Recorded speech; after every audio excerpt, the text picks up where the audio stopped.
some limits on lawyers' fees. So we said, okay, we'll have some limits on lawyers' fees. Every major amendment in families with incomes under $50,000 work unless there was a serious, long-term, very comprehensive commitment. I said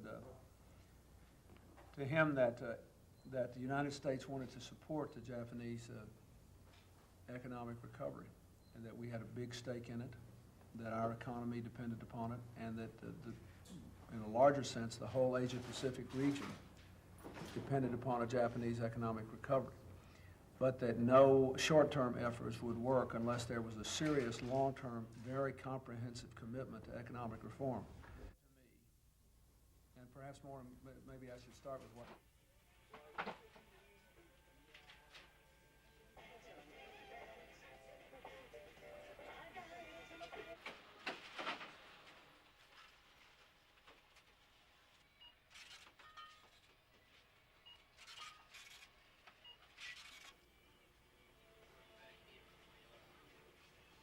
This one on this?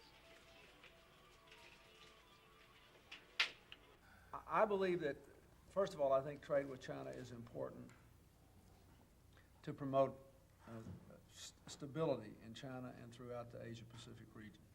Secondly, I think it's the biggest country in the world, a big market, and they're growing, and the American people ought to be able to get the benefit of selling to the Chinese.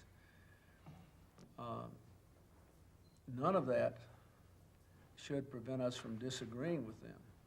But keep in mind, we're not asking for anything special for China here. All we're saying is, if you look at all the other countries in the world that we trade with whom we have serious disagreements, there is no principle grounded distinction between China and some of the other countries that we have normal trading relationships with for saying we're not going to have them with China.